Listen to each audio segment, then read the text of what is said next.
Hello friends, കാറ്റത്തെ കിളിക്കൂടിലേക്ക് എല്ലാവർക്കും സ്വാഗതം. അങ്ങനെ നമ്മുടെ നീതുവിൻ്റെ സഹോദരനായ അഖിൽ നേരെ ഹരീഷിൻ്റെ വീട്ടിലേക്ക് വരുവാണ് കേട്ടോ. കുറച്ച് ചെറുപ്പക്കാരുമായിട്ട് അടിയുണ്ടാക്കാൻ തന്നെയാണ് വരുന്നത്. വന്ന പാടെ തന്നെ ഇവിടെ ആരും ഇല്ലടാന്ന് ചോദിക്കുക. ഹരീഷിൻ്റെ അച്ഛനാണെങ്കിൽ അവിടെ ഇരിക്കുന്നതാണ്. അദ്ദേഹം അവിടെ നിന്നുകൊണ്ട് പറഞ്ഞു, എടാ ഒരു പുട്ടുകുറ്റി പോലെ ഒരുത്തൻ ഇവിടെ ഇരുന്നിട്ട് നീ എന്താടാ കാണാത്തത്? നിനക്കെന്താ കണ്ണ് കാണില്ലേ? എടോ കിളവാ, തന്നോടാ ഞാൻ ചോദിച്ചത്, ഇവിടെ വേറെ ആരുമില്ലേന്ന്. കിളവനോ? എന്താടാ നീ വിളിക്കുന്നത്? പ്രായത്തിന് കുറച്ചുകൂടെയൊക്കെ ബഹുമാനമൊക്കെ കൊടുത്ത് വിളിക്കാം. പിന്നെ തനിക്ക് ഞാൻ ബഹുമാനം തരാം. ആ വർക്ക്ഷോപ്പിൽ പോണ ഒരുത്തുണ്ടല്ലോ, മെക്കാനിക്ക്, അവൻ എന്തിയേ? അവൻ അന്വേഷിച്ചാണോ നിങ്ങൾ വന്നത്? അങ്ങനെയാണെങ്കിൽ അത് വർക്ക്ഷോപ്പിലല്ലേ പോയി അന്വേഷിക്കേണ്ടത്, ഇവിടെയാണോ വന്ന് ചോദിക്കേണ്ടത്? അത് ശരി, നിങ്ങൾ എൻ്റെ അടുത്ത് ഞങ്ങളത് തർക്കുത്തരം പറയണോ? എടാ നീയൊക്കെ അല്ലടാ എന്നോട് ഇങ്ങനെ സംസാരിക്കുന്നത് എന്ന് അദ്ദേഹം പറയാട്ടോ. ഇതിനിടയ്ക്കൂടെ ഇവിടുത്തെ ബഹളവും വർത്തമാനവും ഒക്കെ കേട്ടിട്ട് സുമേഷും സുധീഷും കൂടെ ഇറങ്ങി വന്നിട്ടുണ്ട്. ഇവിടെ എന്താ കാര്യം? നീയൊക്കെ ആരാ? ഓ, നീയൊക്കെ എല്ലാം ഉണ്ടല്ലോ, പക്ഷേ മറ്റവനെ കാണുന്നില്ലല്ലോ, മെക്കാനിക്ക്. ആര്? ഹരീഷോ? ഹരീഷിന് അന്വേഷിച്ചാണോ വന്നത്? എവിടെയാടാ അവൻ? വിളിയടാ. നിൻ്റെ കാര്യം എന്താ? കാര്യം പറ. നിങ്ങളിങ്ങനെ വന്ന് ദേഷ്യപ്പെടുന്ന എന്തിനാ? വല്ല വണ്ടിയുടെ വല്ല പ്രശ്നമാണോ? അങ്ങനെയാണെങ്കിൽ വർക്ക്ഷോപ്പിൽ പോകണം, അവൻ അവിടെയുണ്ട്. അത് ശരി, അപ്പോൾ അവനെ അവിടെയാണല്ലേ, ഇവിടെ ഇല്ല. എന്നാൽ നിങ്ങളൊരു കാര്യം കേട്ടോ, അവനെ മര്യാദയ്ക്ക് നടന്നോളാൻ പറയണം. എന്തൊക്കെയാടാ ഇവൻ പറയണത്? എടാ കാര്യം എന്തെന്ന് വെച്ചാൽ പറ. കാര്യം എന്തെന്ന് വെച്ചാൽ നിങ്ങളുടെ മകനോട് നേരാവണ്ണം നടന്നോളണം, ഇല്ലെങ്കിൽ ഞങ്ങളുടെ കൈക്ക് ജോലി ഉണ്ടാക്കി വെക്കും. അവസാനം ഇവർ ചോദിക്കുന്നുണ്ട്, ദേവി ഏത് നിങ്ങൾ എന്താ കാര്യമെന്ന് പറ, അവൻ്റെ ദേഹത്ത് കൈവയ്ക്കാനും അടിക്കാനും ഒക്കെ നീയൊക്കെ വളർന്നോടാ എന്നിങ്ങനെ എല്ലാവരും കൂടെ ചോദിക്കാട്ടോ. അപ്പോഴാണ് അഖിൽ പറയണത്, അതെ മര്യാദയ്ക്ക് നടക്കാൻ പറഞ്ഞാലേ ജോലിക്ക് പോയിട്ട് തിരിച്ച് വീട്ടിൽ വരണം അവൻ, അലക്കാണ്ട പെൺപിള്ളേരെ പിറകെ നടക്കുകയല്ല വേണ്ടത്. അതിന് നിനക്കെന്താടാ? അവൻ ഏത് പെൺപിള്ളേരെ പിറക്കണം നിനക്കെന്താ? എൻ്റെ സഹോദരിയുടെ പിന്നാലെ അവൻ നടക്കുന്നത്.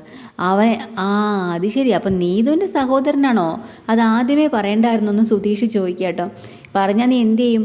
അങ്ങനെയല്ല സുധീഷേ, പറയുന്നുണ്ട്, എടാ അവളുടെ സഹോദരനാണ്, ആദ്യമേ നിനക്ക് പറഞ്ഞുകൂടായിരുന്നോ? അങ്ങും തൊടാതെ എന്തെങ്കിലുമൊക്കെ പറഞ്ഞാൽ ഇവിടെ ഇവ പ്രശ്നം ഉണ്ടാവുമായിരുന്നോ? എന്തായാലും അവൻ അവളെ കെട്ടാൻ പോവുമല്ലേ? അത് ശരി, അപ്പോൾ എൻ്റെ പെങ്ങളെ അവനെ കൊണ്ട് കെട്ടിക്കാനാണ് നിങ്ങളുടെ താല്പര്യം അല്ലേ? അതിനിപ്പം എന്താ? അപ്പോൾ തന്നെ സുമേഷും സുധീഷും കൂടെ പറയുന്നുണ്ട്, അവനിഷ്ടമാണെങ്കിൽ അവൻ കല്യാണം കഴിക്കും, അതിനിപ്പോൾ എന്താ? അത് ശരി, അപ്പോൾ ഇതാണ് നിങ്ങളെ ഐഡിയ. ഇത് ഞാൻ സമ്മതിക്കില്ല. ഇനി അവളെ പുറകെ നടക്കുകയോ അവളോട് മിണ്ടാനോ ചെന്നാൽ അവൻ്റെ കൈയും കാലും ഞാൻ ഒടിച്ചിടുമെന്ന് പറയാട്ടോ. അപ്പം നമ്മുടെ ഹരീഷിൻ്റെ അച്ഛൻ പറയുന്നുണ്ട്, എടാ ഈ പറയുന്ന നിൻ്റെ പെങ്ങൾ വീട്ടിൽ ഇരിപ്പുണ്ടല്ലോ, അവളോട് പോയി പറ. അവൾ വന്ന് ഇവനോട് സംസാരിക്കുമ്പോൾ പിന്നെ അവൻ തിരിച്ച് സംസാരിക്കാതെ എങ്ങനെയാണ് ഇരിക്കുന്നത്? നീ നിൻ്റെ പെങ്ങളെ നിലയ്ക്ക് നിർത്ത്, എന്നിട്ട് നീ ഇങ്ങോട്ട് വന്നാൽ മതി. അത് ശരി, അപ്പം നീയൊക്കെ പറഞ്ഞാൽ കേൾക്കില്ല അല്ലേ എന്നും പറഞ്ഞുകൊണ്ട് അങ്ങോട്ട് ഉണ്ടും തള്ളുമായി. നീ ആരടാ എൻ്റെ സഹോദരനെ അടിക്കാനെന്നും പറഞ്ഞുകൊണ്ട് സുധീഷ് അങ്ങോട്ട് ചെന്ന് അഖിലിനെ അടിക്കാട്ടോ. അങ്ങനെ അവരാ ഉന്തും തള്ളും അടിയും ബഹളമൊക്കെ ആയിട്ടുണ്ട്. അതിനിടയ്ക്ക് ചെന്ന് പലതവണ നമ്മുടെ നിതീഷിൻ്റെ അച്ഛനെയും കിളവാന്നൊക്കെ വിളിക്കുക കേട്ടോ. ആരടാ കിളവ? നിൻ്റെ വീട്ടിലിരിക്കുന്ന അച്ഛനെ നീ ഇങ്ങനെയാണോടാ വിളിക്കുന്നത് എന്നൊക്കെ ഇങ്ങനെ ചോദിക്കുകയാണ്. അവസാനം വല്ല വിധേനം അവർ തമ്മിൽ തർക്കമൊക്കെ ഒതുക്കി. ഇവന് പറഞ്ഞു, മര്യാദയ്ക്ക് നീ പൊക്കോ ചെറുക്കാൻ, ഞങ്ങളുടെ കയ്യിരിക്കണ വാഞ്ചി പിടിക്കല്ലേ. ഹരീഷ് എൻ്റെ സഹോദരനാണെങ്കിലേ അവൻ്റെ ദേഹത്ത് ഒരു തരി മണ്ണ് വീഴാൻ ഞങ്ങൾ സമ്മതിക്കത്തില്ല. നീ അവനെ ഒന്ന് തൊട്ട് നോക്കടാ, അപ്പം കാണിച്ചു തരാം എന്നും പറഞ്ഞുകൊണ്ട് വെല്ലുവിളിച്ച് രണ്ടുപേരും പിരിഞ്ഞ് പോവാണ് കേട്ടോ. അത് കഴിഞ്ഞ് നമ്മുടെ നിധിയാണെങ്കിൽ നേരെ വക്കീൽ ഓഫീസിൽ വന്നിട്ടുണ്ട്. വക്കീലിനെ കാണാറുണ്ട്. ഒരു ലേഡിയാണ്, സുധീഷിനെയും കൂട്ടിയാണ് വരുന്നത് കേട്ടോ. അങ്ങനെ സുധീഷ് വലിയ വിഷമത്തിലാണ്. അങ്ങനെ അവിടെ ചെന്ന് കാര്യങ്ങളൊക്കെ അവതരിപ്പിക്കുമ്പോൾ വക്കീൽ ചോദിക്കുന്നുണ്ട്, അതെ എന്താണ് കാര്യം, നിങ്ങൾക്ക് ഇടയിൽ എന്തെങ്കിലും പ്രശ്നങ്ങളുണ്ടോ, വിവാഹം കഴിഞ്ഞിട്ട് എത്ര നാളായി എന്നെല്ലാം ചോദിക്കുമ്പോൾ നിധി പറയേണ്ട ഒരു പ്രതീക്ഷിത സാഹചര്യത്തിൽ സംഭവിച്ചു പോയതാണ് മാഡം, ഞങ്ങളുടെ വിവാഹം നമുക്ക് ഒത്തുപോകാനൊന്നും പറ്റില്ല, അതുകൊണ്ട് മ്യൂച്വലായിട്ടുള്ളൊരു ഡിവോഴ്സ് പെറ്റീഷനാണ് നമുക്ക് വേണ്ടത്. തക്കതായിട്ടുള്ളൊരു കാര്യമില്ലെങ്കിൽ ചിലപ്പോൾ ഡിവോഴ്സ് കിട്ടണമെന്നില്ല, അതുകൊണ്ടാണ് ഞാനിങ്ങനെ എടുത്തെടുത്ത് ചോദിക്കുന്നത്. ഞങ്ങൾക്ക് രണ്ടുപേർക്കും ഒരുമിച്ച് പോകാൻ പറ്റില്ല, അത് തന്നെ കാര്യം, എത്രയും വേഗം നമുക്ക് ഡിവോഴ്സ് തരണം. ശരി, എന്നാൽ ഞാനൊരു ഫോം തരാം, അതിലേക്ക് സൈൻ ചെയ്തോളൂ എന്ന് പറഞ്ഞ് നിധിയെ കൊണ്ട് സൈൻ ചെയ്യിപ്പിക്കുക കേട്ടോ. സുധീഷിന് സൈൻ ചെയ്യാൻ ഭയങ്കര മടി, എന്നാലും നിധിയാണെങ്കിൽ നിർബന്ധിച്ച് സൈൻ ചെയ്യിപ്പിക്കുകയാണ്. അത് കഴിഞ്ഞ് നിധി തിരിച്ച് പറയുന്ന, നിധി ഞാൻ എന്തായാലും ഈ കേസുമായി പഠിച്ചതിന് ശേഷം വിളിക്കാം, ശരി എത്രയും വേഗം വേണം എന്നൊക്കെ പറയാം. ശരി ഓക്കെ പറഞ്ഞ് അവർ പുറത്തേക്ക് ഇറങ്ങി നടക്കാം കേട്ടോ.